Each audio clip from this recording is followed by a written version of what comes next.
Along the Continental Divide and part of the Rocky Mountains, in the state of Wyoming, lies the remote yet incredibly beautiful Wind River Range. In spite of it being a relatively small mountain range of only about 100 miles or 160 kilometers across, the Wind River Range is filled with glacier-carved cirques, with towering peaks, over 1,000 alpine lakes, and an abundant wildlife. And I found out that throughout this mountain range there is a trail that goes through some of its most iconic places, starting from the Lyubo lakes at the northern part of the range, continuing south with some off-trail sections up in the higher mountains, and then ending at the majestic Cirque of towers. And so I was excited to experience all that this trail had to offer, but with the majority of the trail staying above 3,000 meters or 10,000 feet, and Wyoming being the windiest state in the contiguous USA, there were some challenges that I had to face. The strong winds, afternoon thunderstorms, and navigating through rugged and remote alternate routes.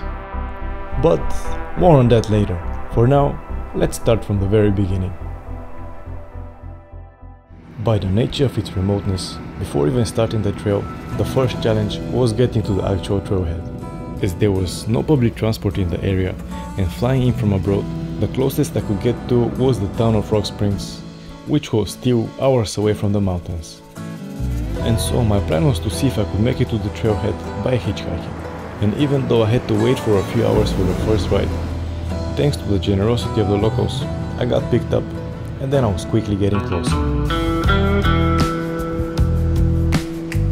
And after multiple rides and a surprise gift of bear spray for the grizzlies, I was on the final hitchhike ride for 19 miles or 30 kilometers on a dirt road to get to the trailhead itself.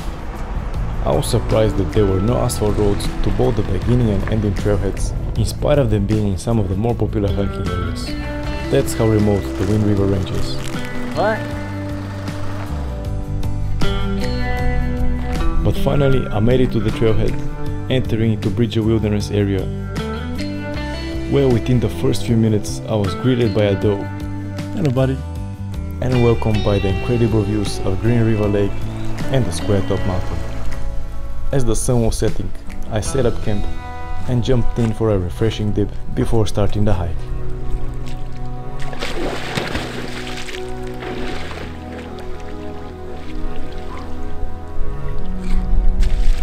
It's pretty hard to believe to be here in this place right now after seeing it online and now being in person.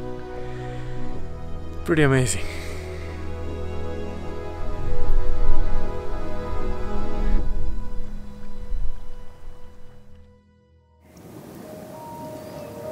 With the early morning dew, my tent was damp both on the inside and on the outside, and I got to test out this compact and absorbent towel to dry everything out.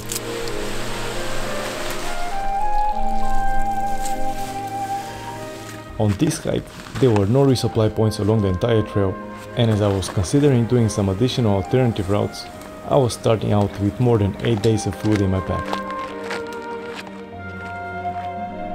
For the first part of the day, I was mostly hiking the valley along the Green River, passing by the lakes with multiple wildlife encounters.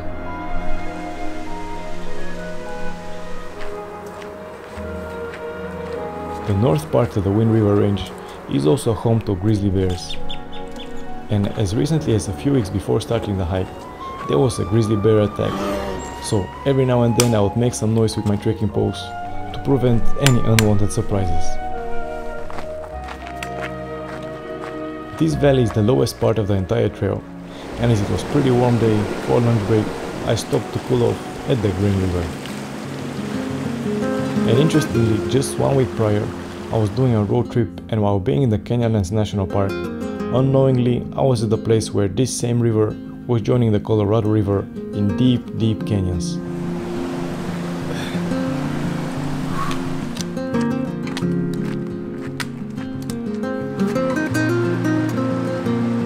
After the lunch break, the trail continued along the valley and then started to gradually climb through the old forest.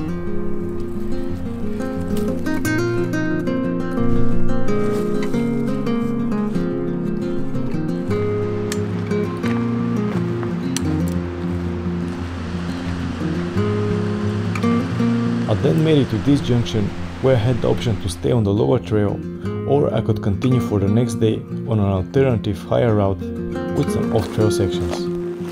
For many hikers, that alternate route was the most scenic section along the trail, so I decided to go for that route as well. Soon after that, I made it to this alpine lake, and for the first time I saw a mother moose and her baby in the wilderness. Hello guys!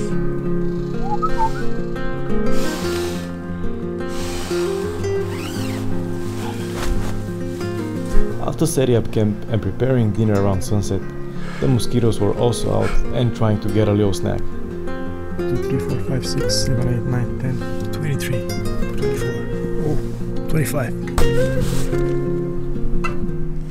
And so to keep my sanity, I ended up eating dinner protected inside my tent.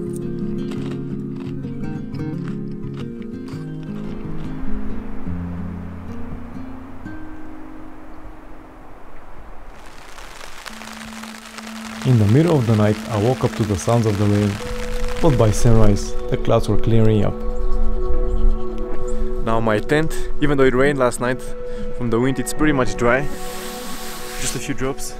But because my footprint below the tent was just sticking a little bit out, so all the water is now onto my tent. Yep, definitely wet. I wiped the water off the wet tent and the footprint and let it air dry while packing the rest of my gear. And then headed out towards the higher parts of the mountain.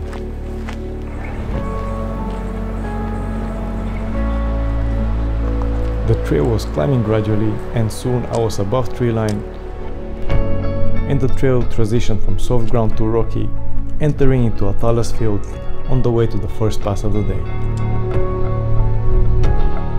In this section, there was not really any visible trail, and sporadically I would see these little pyramids guiding me on the way to the pass. But oftentimes I'll have a hard time seeing them. Not always easy to find where is the next pyramid, so I might have to check on my phone and see where exactly the trail goes through.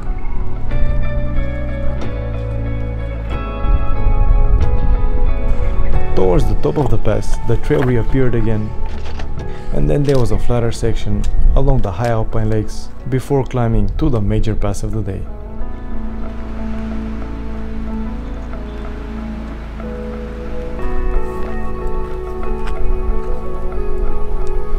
The clouds seem to be moving pretty fast up there, but I hope it holds up a little bit more at least.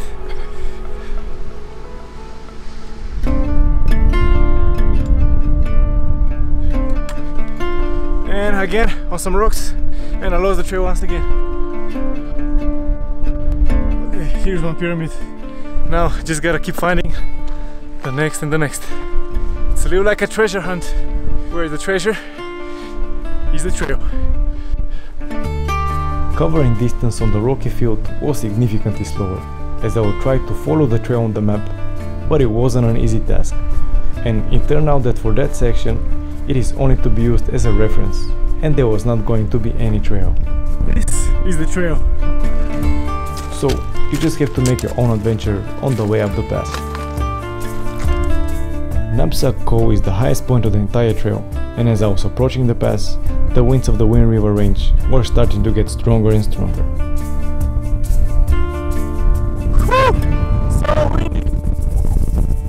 On top of the pass, no pun intended, I was blown away by the beauty of the Wind River range.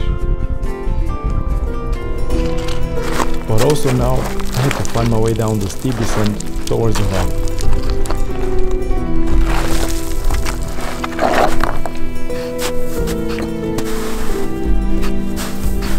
I feel more secure on the snow here than on that loose rock.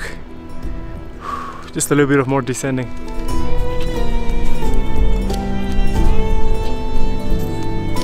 The steep part was over, and I was heading down the rocky terrain towards the scenic Titcomb Basin.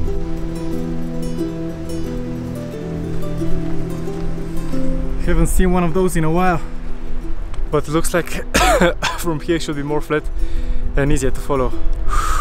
That took a long time. Wow.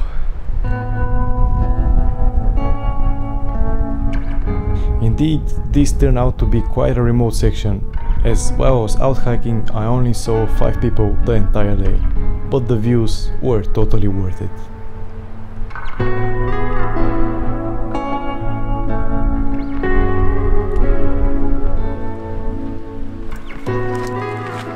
Lower down the trail I made it to Island Lake, which was yet another beautiful area of the Wind River Range.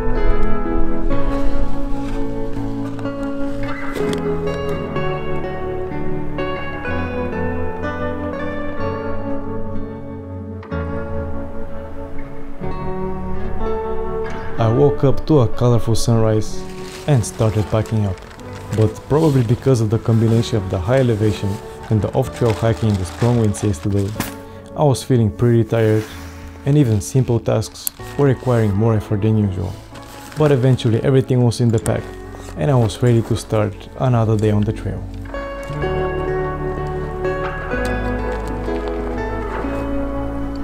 Soon after leaving Island Lake, I got back to the main trail, continuing south towards the next pass. Hey buddy.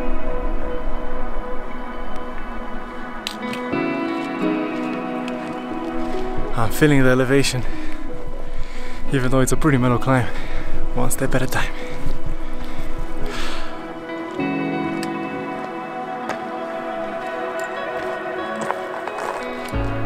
Coming to Lester Pass, as the valley with civilization was visible out in the distance, for the first time since starting this trip, there was self-service, so I could update my family that I was still alive and everything is okay. The Wind River Range is home to more than 1,300 named lakes and 1,000 more without names, and on this day I was passing by half a dozen of those lakes.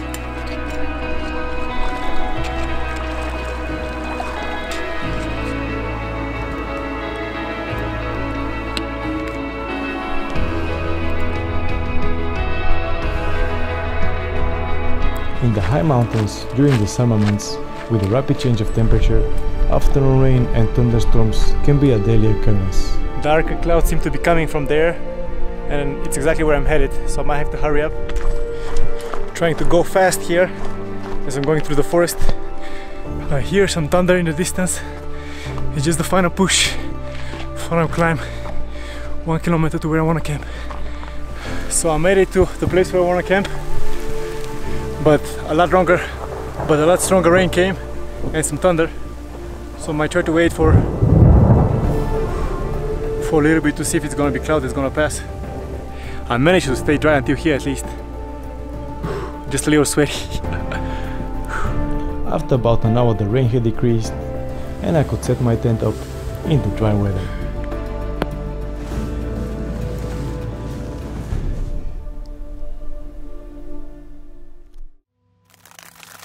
The sounds of the rain woke me up in the early morning, but when the time came to start packing up, it had already stopped raining. And thankfully this time I knew to tuck my ground sheet underneath, so underneath my tent also doesn't get wet.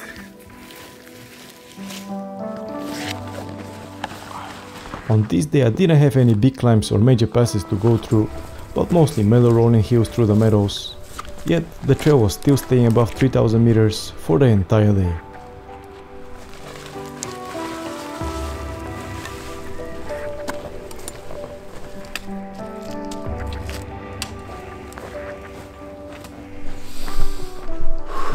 The smell of the pine forest after the rain, it's a pretty nice experience.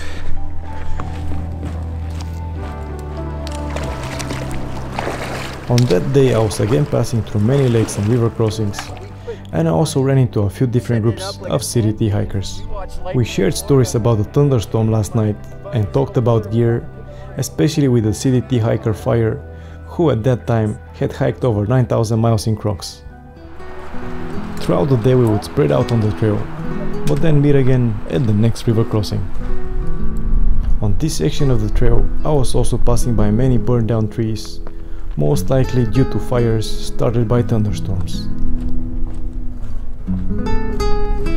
Massive.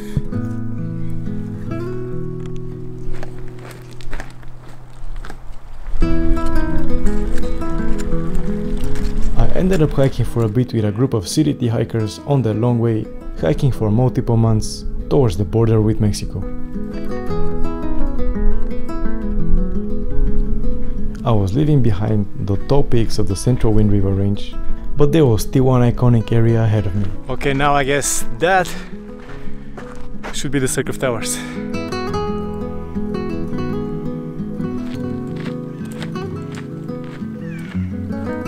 Without any big climbs, that ended up being my longest day on the trail, and the Cirque was getting closer and closer. Now, initially my plan was to camp by the small lake, but now that I see it in person, it seems way too exposed for the winds and for the elements, so I might continue further and find a camp spot further down the trail. But at least that will also get me closer to the Cirque of Towers for tomorrow. And eventually I found a nice flat spot to set up camp, with the surrounding trees providing a much better wind protection.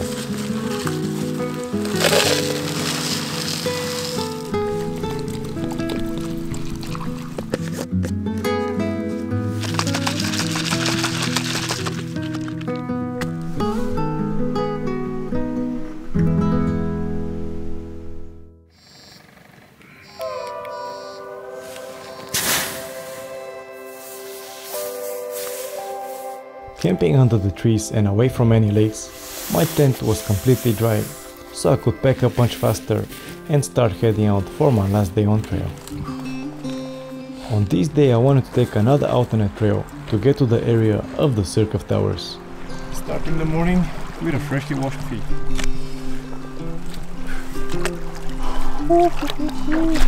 In the early morning I didn't see any junctions here, but soon I realized I was still on the regular trail. And so I had to cut through this field to get back to the alternate. Back on the alternate trail, I was following this river in this beautiful meadow on the way to the first pass of the day. As I'm hiking now, I'm realizing that I'm worrying about small things like, am I gonna make it before the bad weather? And forgetting to enjoy it, and forgetting that this is going to be over soon. So instead of worrying, why not enjoy it while it's here? Because it's beautiful.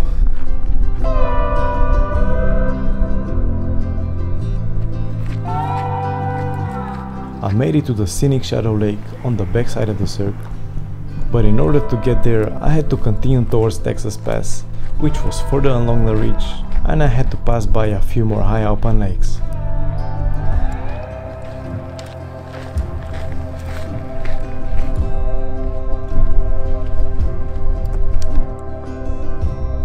I made it to Texas Lake, from where the climb up towards Texas Pass begins.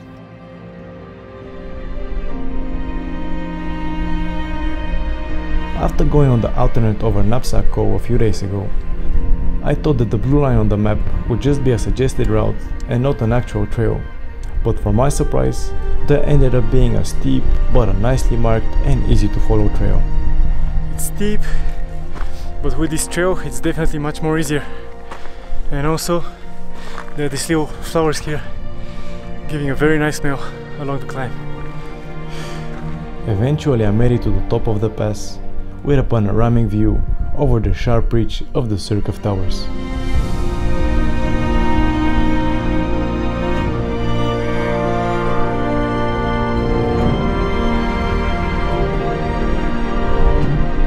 I took a short break to enjoy the views from the windy pass, and then headed down, as I still had one more pass ahead of me.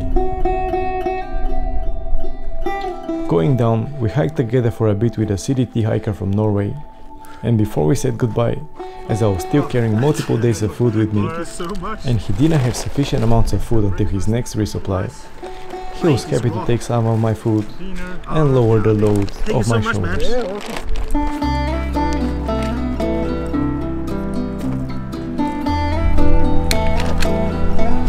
I passed by myself by Lonesome Lake and continued up towards the final pass for the trip. Jackass pass! Let's go!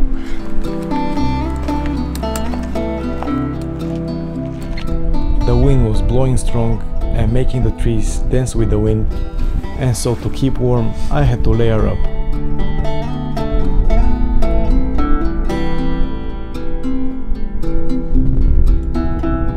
I then made it to Jackass Pass, where I had to leave the tall mountains behind and start heading out toward the big sandy trailhead. There was still a rocky and rugged section ahead, but after the last few days in the mountain, it felt much easier going through it.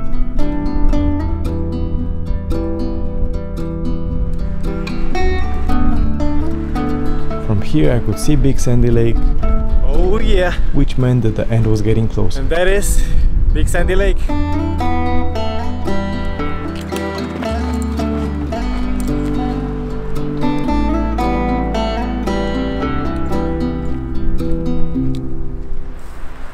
I couldn't resist, and passing by this final lake, I stopped for a quick dip.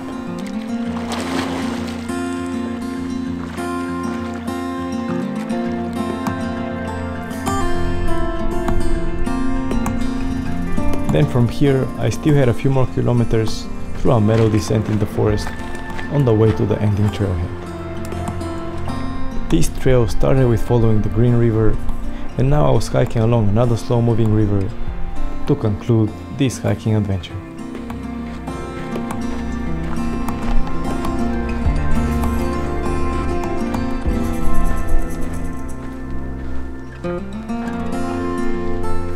And this wraps it up for the Wind River Traverse. So much incredible nature in such a short distance. Thank you, Wind River Range.